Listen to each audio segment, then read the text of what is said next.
দেখো আজ আমি তোমাদের আলোচনা করব সেটা ডিএনএ রেপ্লিকেশন। ডিএনএ রেপ্লিকেশনটা কি আসলে? আজ তোমাদের যে আলোচনার বিষয়বস্তু, সেই আলোচনার বিষয়বস্তু হলো ডিএনএ রেপ্লিকেশন। তো ডিএনএ রেপ্লিকেশনটা কি আসলে? ডিএনএ রেপ্লিকেশন হলো ডিএনএ থেকে ডিএনএ তৈরির প্রক্রিয়াকে বলা হয় ডিএনএ রেপ্লিকেশন। এর বাংলা হলো ডিএনএ অনুলিপন। ডিএনএ তৈরি করা, ডিএনএ তৈরি করা অর্থাৎ একটা ডিএনএ আছে, সেখান থেকে আরেকটা ডিএনএ তৈরি করা, এর প্রতিরূপ তৈরি করার প্রক্রিয়াকে বলা হয় ডিএনএ রেপ্লিকেশন বা ডিএনএ অনুলিপন বলা হয়। এখন এই ডিএনএ রেপ্লিকেশন কোথায় ঘটে? সকল জীবে ডিএনএ রেপ্লিকেশন ঘটে। যদি জীবকোষ হয়, সেই জীবকোষের মধ্যে অবশ্যই ডিএনএ রেপ্লিকেশন ঘটবে। এখন সেই ডিএনএ রেপ্লিকেশন যদি প্রকৃত কোষ হয়, যদি দেখা যায় যে কোষটা প্রকৃত কোষ বা ইউক্যারিওটিক কোষ হয়, সেক্ষেত্রে নিউক্লিয়াসে ঘটে। আর যদি কোষটার ক্ষেত্রে দেখা যায় যে আদি কোষ হয়, তাহলে সাধারণত ঘটে হলো সাইটোপ্লাজমে। তাহলে এই ডিএনএ রেপ্লিকেশন প্রসেসটা সম্পর্কিত যে কিভাবে ঘটে, এই সম্পর্কে তিনটা মতবাদ বা তিন ধরনের মতবাদ প্রচলিত আছে। এই তিন ধরনের মতবাদ হলো, একটাকে বলা হয় রক্ষণশীল বা সংরক্ষণশীল বলি, বা বলা হয় ইংলিশে বলা হয় কনজারভেটিভ। দুই নম্বর হলো অর্ধ সংরক্ষণশীল বা অর্ধ রক্ষণশীল, এটা হলো দুই নাম্বার পদ্ধতি অনুসারে। তিন নাম্বার মতবাদ হলো বিচ্ছুরণশীল। এই তিনটা ধরনের টাইপ আছে, তিন ধরনের মতবাদ অনুযায়ী ডিএনএ রেপ্লিকেশন সম্পন্ন হয়। আমরা প্রথমে এই তিনটা সম্পর্কে শর্ট করে একটু জেনে নিই যে তিনটা কোন ধরনের কোনটা। যে আমরা প্রথমে রক্ষণশীল আসি, রক্ষণশীল অর্থাৎ দেখো এই একটা ডিএনএ আছে, এই একটা ডিএনএ থেকে যদি একটা ডিএনএ এখান থেকে অপত্য ডিএনএ তৈরি হবে। এখান থেকে দেখো এই একটা ডিএনএ তৈরি হলো, এই একটা ডিএনএ তৈরি হলো।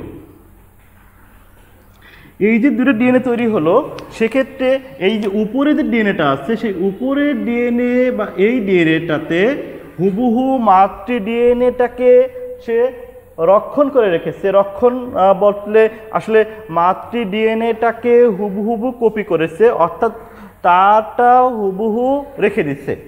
আর নতুন একটা তৈরি করছে, যে নতুন একটা ডিএনএ তৈরি করেছে, একে বলা হচ্ছে, এই ধরনের পদ্ধতি বলা হয় সংরক্ষণশীল বা কনজারভেটিভ। অর্থাৎ আমাদের একটি ডিএনএ থেকে দুইটি ডিএনএ তৈরি হবে, তার মধ্যে একটি ডিএনএ থাকবে হুবহু মাতৃ ডিএনএর মতো, আর একটা ডিএনএ নতুন করে তৈরি হবে। এই ধরনের পদ্ধতিকে বলা হয় সংরক্ষণশীল বা কনজারভেটিভ প্রসেস। এটা অনেক বিজ্ঞানীগুলো এটাকে সমর্থন করে, অনেকে সমর্থন করেনি। এরপরে আছে অর্ধ সংরক্ষণশীল। দুই নাম্বার মতবাদ সম্পর্কিত হলো অর্ধ সংরক্ষণশীল। অর্ধ সংরক্ষণশীলটা কীরকম থাকবে দেখো। অর্ধ সংরক্ষণশীল বলতে এই ডিএনএ থেকে দুইটা ডিএনএ তৈরি হবে ঠিকই,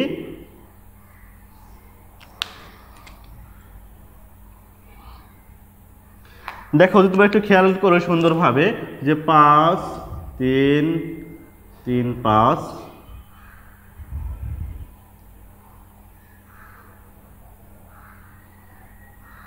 দেখো এই যে একটা ডিএনএ আছে, এখানে একটা ডিএনএ আছে।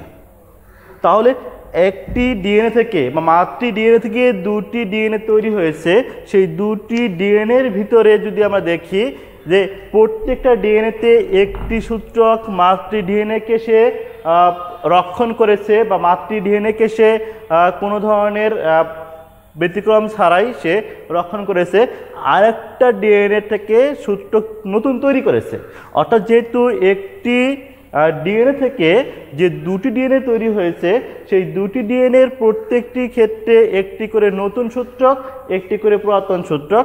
একইভাবে এখান থেকে যে দুটো ডিএনএ তৈরি হয়েছে একটি সূত্রক নতুন আর একটা পুরাতন, অর্থাৎ অর্ধেক এখানে সংরক্ষণ করেছে আর অর্ধেক নতুন তৈরি করেছে। এই ধরনের ডিএনএ রেপ্লিকেশনকে বলা হয় অর্ধ সংরক্ষণশীল পদ্ধতি। অধিকাংশ বিজ্ঞানীরা এটাকে সমর্থন করেছে বা অধিকাংশ বিজ্ঞানীর মতামত অনুসারে অর্ধ সংরক্ষণশীল সবার কাছে বা অধিকাংশের ক্ষেত্রে গ্রহণযোগ্য মনে হয়েছে। এরপরে আছে বিস্মরণশীল মতবাদ। বিস্মরণশীল মতবাদটা হলো খণ্ড খণ্ডভাবে, দেখো বিস্মরণশীল মতবাদ হলো একটি ডিএনএ আছে, সেখান থেকে দুটি ডিএনএ তৈরি হবে, কিন্তু তোমরা একটু খেয়াল করো ভালোভাবে যে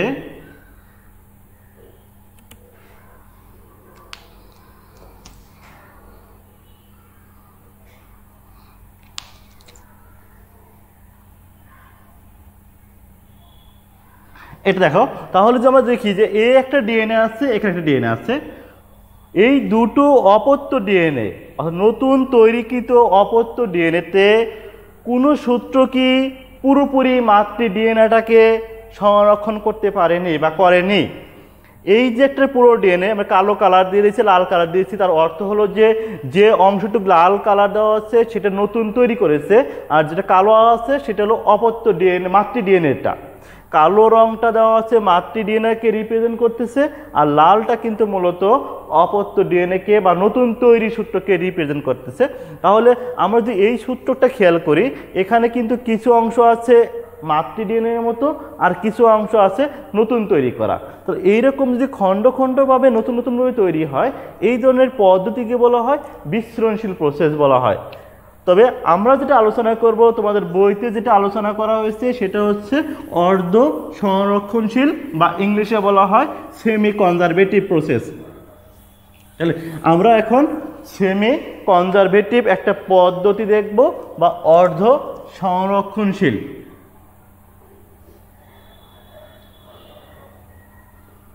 সেমি কনজারভেটিভ বা অর্ধ সংরক্ষণশীল প্রসেস বলা হয়।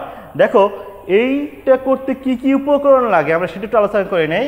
1 নাম্বার উপকরণ লাগবে ডিএনএ, কারণ যেহেতু আমরা ডিএনএ থেকে ডিএনএ তৈরি করব, অতএব ডিএনএ অবশ্যই লাগবে, ডিএনএ থেকে ডিএনএ তৈরি করব। 2 নাম্বার লাগবে ডিএনএ নিউক্লিওটাইড, ডিএনএ নিউক্লিওটাইড লাগবে। 3 নাম্বার লাগবে এনার্জি, এনার্জি পাবে সাধারণত এটিপি থেকে, এটিপি থেকে এনার্জি পাবে। এরপর লাগবে রেপ্লিকেশন কমপ্লেক্স,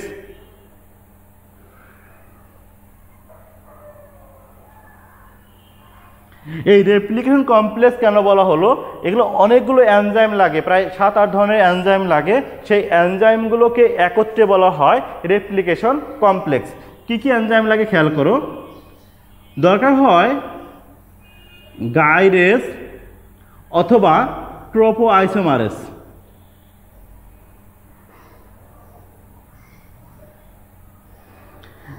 সাধারণত গাইরেসটা প্রয়োজন হয় আদি কোষের ক্ষেত্রে, আর ট্রোপোআইসোমারেস প্রয়োজন হয় প্রকৃত কোষের ক্ষেত্রে। এই ট্রোপোআইসোমারেসটার প্রয়োজন হয় প্রোক্যারিওটিক ইউক্যারিওটিকের ক্ষেত্রে, আর গাইরেস দরকার হয় প্রোক্যারিওটিকের ক্ষেত্রে। এই দুই ধরনের দরকার হয়, গাইরেস এবং ট্রোপোআইসোমারেস। এরপর খেয়াল করো, এই দুটো হওয়ার পর এই দুটো কাজটা কি, তোমার যে এনজাইমের কাজগুলো এখানে একটু মনে রাখো, তোমাদের প্রসেস অর্ধেক শেষ হয়ে গেল, প্রক্রিয়া পড়াটা অর্ধেক তোমাদের মনে চলে আসবে। এই কাজটা হলো, আমরা জানি ডিএনএ পেঁচানো থাকে, আমরা জানি ডিএনএ এইভাবে পেঁচানো থাকে, এই প্যাচগুলোকে খুলে এরকম সরল করে দেওয়া, এবং রেপ্লিকেশন হওয়ার পর যে দুটো তৈরি করলো, এটা হওয়ার পর একে আবার পেঁচানো, এই কাজটা করে হলো ট্রোপোআইসোমারেস। অর্থাৎ একটা ডিএনএকে প্যাচ খুলে দিয়ে সরল করে দেওয়া, সোজা করে দেওয়া, এবং রেপ্লিকেশন হওয়ার পর আফটার রেপ্লিকেট, এই রেপ্লিকেটগুলোকে আবার প্যাস করা, সেটার কাজ হলো ট্রোপোআইসোমারেজ এবং গাইরেজের কাজ। 2 নাম্বার আছে হেলিকেজ এনজাইম। এই হেলিকেজ এনজাইমের কাজটা হলো সাধারণত, দেখো আমরা জানি এর ভিতরে একটা ডিএনএ যদি দেখি, সেই ডিএনএর ভিতরে এ আছে, এখানে টি আছে, ডাবল বন্ড দিয়ে আছে, জি আছে, সি আছে ট্রিপল বন্ড দিয়ে। এই যে হাইড্রোজেন বন্ড বলা হয় এদেরকে, এই হাইড্রোজেন বন্ডগুলোকে ভেঙে দেয়, এখানে ভেঙে দিয়ে দ্বিসূত্রক ডিএনএকে এক সূত্রকে রূপান্তর করে যে এনজাইমটি, তার নাম হলো হেলিকেজ। তাহলে হেলিকেজ এনজাইমটা হলো এই ডিএনএ 2 সূত্রকের মাঝে যে ডিএনএর হাইড্রোজেন বন্ধন আছে, সেই বন্ধনটাকে ভেঙে দিয়ে এক সূত্রকে পরিণত করার কাজটা হলো বলা হয় হেলিকেজ এনজাইমের কাজ। এরপর আছে প্রাইমেস। প্রাইমেস এনজাইমের কাজ হলো প্রাইমার তৈরি করা। এটা হলো হাইড্রোজেন বন্ড ভেঙে দিবে, আর এর কাজটা হলো প্রাইমার তৈরি করবে। আর হোয়াট ইজ প্রাইমার? তোমাদের প্রাইমার আসে। প্রাইমার হলো এই ডিএনএর যে ভিত্তি আছে, সূত্রক আছে, একে কপি করে, ক্ষুদ্র অংশ কপি করে আরএনএ তৈরি করা। এই যে ক্ষুদ্র অংশ, এর কিছু অংশ কপি করে এখানে একটা আরএনএ তৈরি করাকে বলা হয় যে আরএনএ সিকোয়েন্স, 2, 3, 4, 7, 8 এরকম সিকোয়েন্স তৈরি করা ক্ষুদ্র অংশের, তাকে বলা হয় আরএনএ প্রাইমার, যেটা আমাদের এই রেপ্লিকেশন শুরু করতে সহায়তা করে। প্রাইমাসের পর আছে এসএসবিপি। এসএসবিপি একে বলা হয় সিঙ্গেল স্ট্র্যান্ড বাইন্ডিং প্রোটিন। একে বলা হয় সিঙ্গেল স্ট্র্যান্ড বাইন্ডিং প্রোটিন। অর্থাৎ দেখো, এই দুটো সূত্রক যখন হেলিকেজ আলাদা করে দিল, এরা যখন আবার জোড়া বাঁধতে না পারে, অর্থাৎ যে আমি মনে করি এটাকে ভেঙে দেওয়ার পর যে আবার নতুন করে জোড়া দেয়, আবার যদি বন্ড তৈরি করে সঙ্গে সঙ্গে, তাহলে এটা না করতে পারে, এই জন্য এসএসবিপি বা সিঙ্গেল স্ট্র্যান্ড বাইন্ডিং প্রোটিন কাজ করে। এরপরে আছে পলিমারেজ এনজাইম। পলিমারেজ বা ডিএনএ পলিমারেজ বলি, এটা কয়েক ধরনের থাকে, পলিমারেজ 1, পলিমারেজ 2, পলিমারেজ 3, এরকম অনেকগুলো এনজাইম আছে। ডিএনএ পলিমারেজের কাজ হলো এই নিউক্লিওপ্লাজম থেকে ডিএনএ নিউক্লিওটাইডকে এনে, মনে করো এটা ডিএনএ আছে, এখানে এ আছে, আর নতুন সূত্র তৈরি হবে, এর কাছে কি আনতে হবে? টি আনতে হবে। সেই টি আনার কাজটা করে হলো ডিএনএ পলিমারেজ এনজাইমটা। এরপরে আছে লাইগেজ এনজাইম। লাইগেজ এনজাইম হলো যদি কোথাও ডিএনএ কর্তন করা হয়, সে কাটা ডিএনএটাকে জোড়া লাগানোর কাজ করে হলো লাইগেজ এনজাইম। তাহলে আমরা এনজাইমগুলোর নাম পড়লাম, এখন প্রসেসটা সম্পর্কে একটু দেখি কেমন প্রসেস, কিভাবে সম্পন্ন হয়।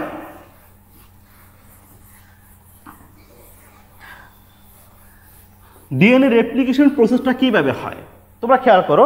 প্রথমে আমরা বলছিলাম কি, একটা ডিএনএ আছে, সে দ্বিসূত্রক।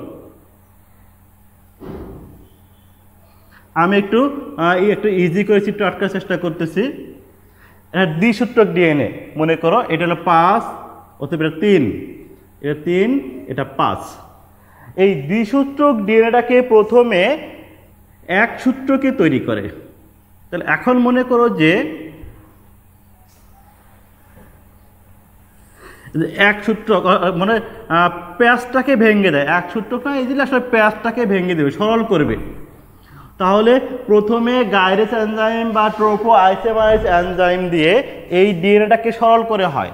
এখন যদি সরল করে, আমি একটা নমুনা স্বরূপ কিছু বেস সিকোয়েন্স দিয়ে দেই, এ টি G C T A C জি। তাহলে এখানে কি থাকবে? টি থাকবে, এখানে এ থাকবে, এখানে সি থাকবে, এখানে জি থাকবে, এখানে টি থাকবে, এখানে এ থাকবে, এখানে সি থাকবে, এখানে জি থাকবে। Triple bond, triple bond, double bond, double bond, triple bond, triple bond, double bond, double bond. দেখো, তাহলে প্রথম যে কাজটা ঘটে সেটা প্যাচটা খুলে যায়। 2 নাম্বার হলো যে এই যে ডিএনএ রেপ্লিকেশন শুরু হবে, এখন ডিএনএ তো অনেক বড়, কই থেকে শুরু করবে? যেখান থেকে শুরু হবে সেই জায়গাটার নাম দেওয়া হয় অরিবিন্দু। সাপোজ মনে করো এই জায়গা থেকে শুরু করবে অথবা এই জায়গাতে শুরু করবে।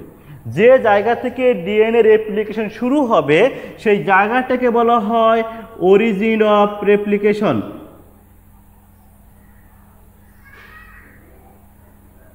অর্থাৎ যে জায়গা থেকে আমরা সংক্ষেপে বলি ORI, তাহলে ডিএনএর যে স্থান থেকে রেপ্লিকেশন শুরু হবে সেই জায়গাটাকে বলা হচ্ছে অরিজিন অফ রেপ্লিকেশন বা ডিএনএ অনুলিপন বলা হয়, সূচনা বিন্দু, অথবা বাংলায় বলি আসলে এটাকে সূচনা বিন্দু বলা হয়। অর্থাৎ যে জায়গাতে শুরু করবে, আমরা সাপোজ ধরে নিলাম যে এই জায়গা থেকে শুরু হবে, তাহলে এটার সূচনা বিন্দু এই জায়গাতে শুরু হবে। তাহলে সূচনা বিন্দুতে হেলিকেজ এনজাইম দিয়ে বন্ডটাকে ভেঙে ফেলা হয়। 2 নাম্বার পয়েন্ট, যে জায়গাতে হেলিকেজ এনজাইম থাকবে সেই জায়গাতে, অর্থাৎ সূচনা বিন্দুতে হেলিকেজ এনজাইম দিয়ে, এই যে হেলিকেজ এনজাইম, এই হেলিকেজ এনজাইম দিয়ে এই বন্ডটাকে ভেঙে ফেলা হবে। দেখো হেলিকেজ এনজাইম এই বন্ডটাকে ভেঙে ফেলা হয়। যদি বন্ডটাকে ভেঙে ফেলে হেলিকেজ এনজাইম, তখন ডিএনএ ওই জায়গাটুকুর মধ্যে এক সূত্রকে হয়ে যায় এবং এই সূত্র দুটি পরস্পর একটু দূরে চলে যায়। দেখে এখন দূরে চলে গেল 5, 3। তাহলে এই যে দূরে চলে গেল,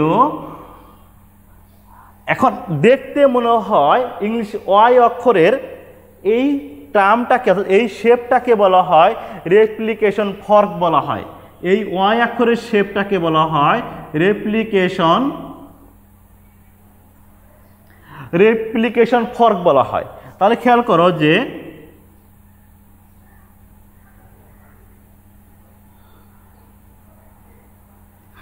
রেপ্লিকেশন ফর্ক বলা হয়। তাহলে এখানে কি ছিল? এ ছিল, টি ছিল, জি ছিল, সি ছিল, এ ছিল, টি ছিল। তাহলে এখানে টি, এ, সি, জি, টি, এ, জি, সি, এটা ছিল। এখন এই ঘটনাকে বলা হয় রেপ্লিকেশন ফর্ক। এবং এই যে এসএসবিপি পুনরায় যেন না যুক্ত হতে পারে, এই কারণে এখানে একটা এসএসবিপি যুক্ত হবে,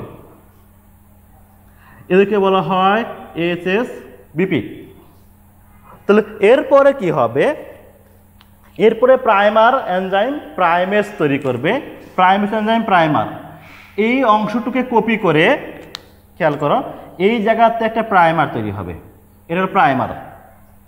প্রাইমার অলওয়েজ 5 এবং 3 হয়, 5 থেকে 3 বলা হয়। অর্থাৎ এক প্রান্ত হবে 5, আরেক প্রান্ত হবে 3। এক প্রান্ত হবে 5, আরেক প্রান্ত হবে 3। এখন আমরা জানি যে প্রত্যেকটা নিউক্লিওটাইডের 3 নাম্বারে একটা ফাঁকা ওইচ আছে।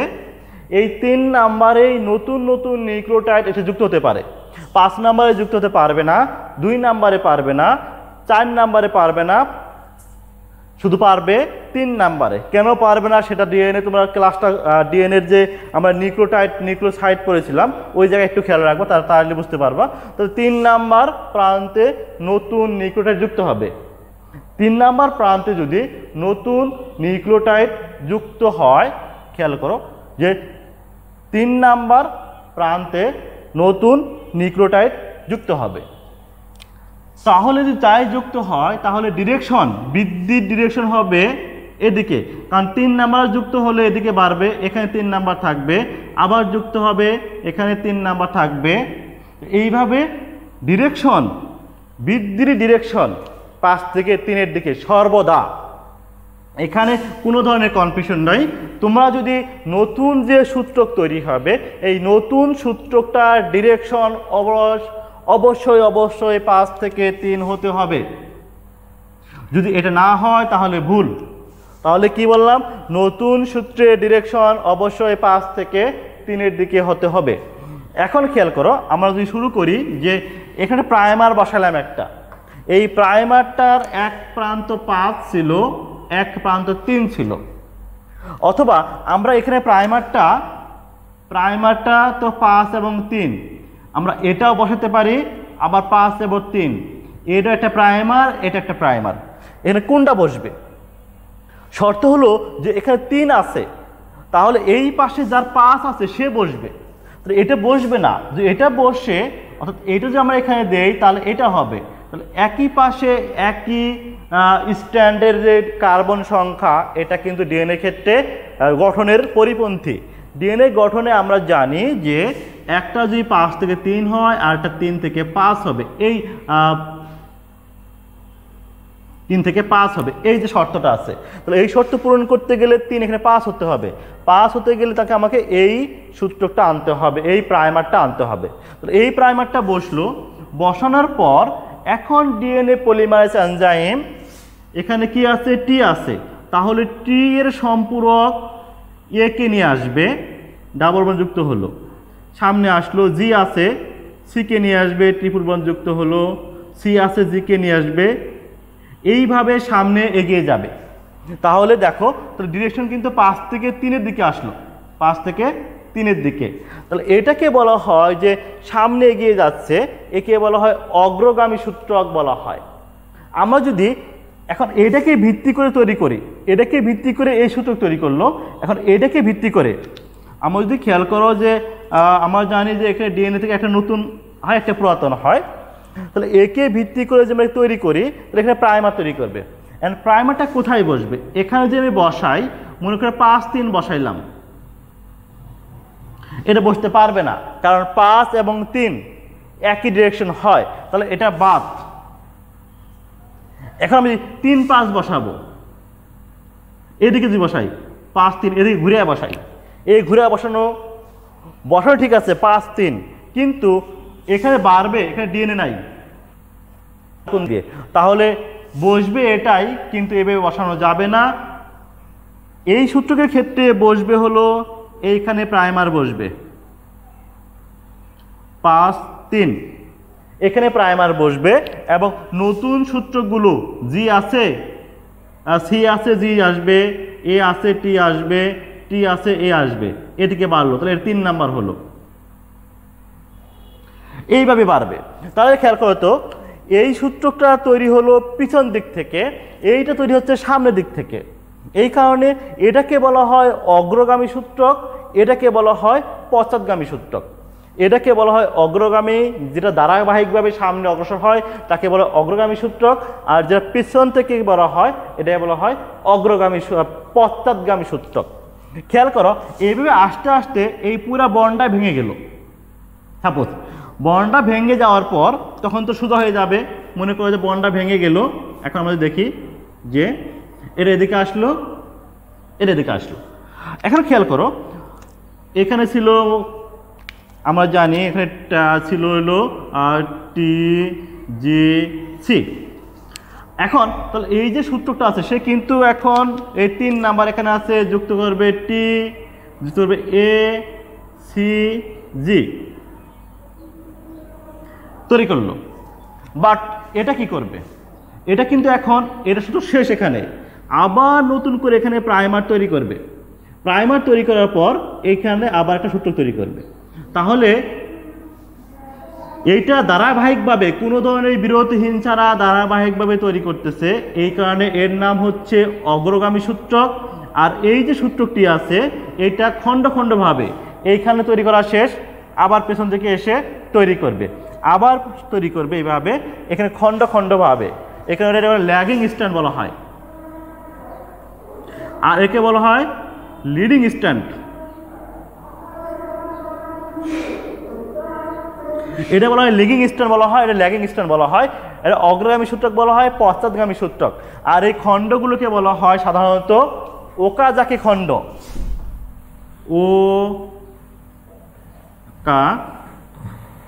ওকাজাকি খণ্ড বলা হয় এই খণ্ডগুলোকে।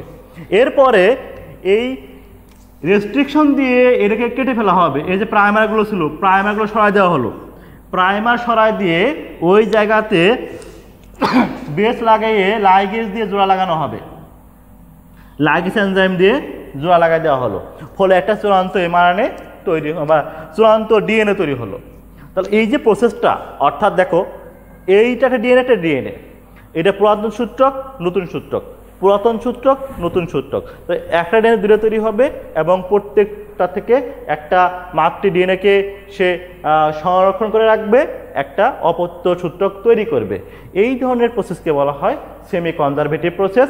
এবং এখন এই যে ডিএনএ রেপ্লিকেশন হলো, কোনো কারণে যদি ডিএনএ রেপ্লিকেশন ভুল হয়ে যায়, হতে পারে ভুল, ডিএনএ সে পাওয়ার আছে, ডিএনএটাকে সে তার ভুলকে কারেকশন করতে পারে, একে বলা হয় প্রুফ রিডিং বলা হয় বা মেরামত।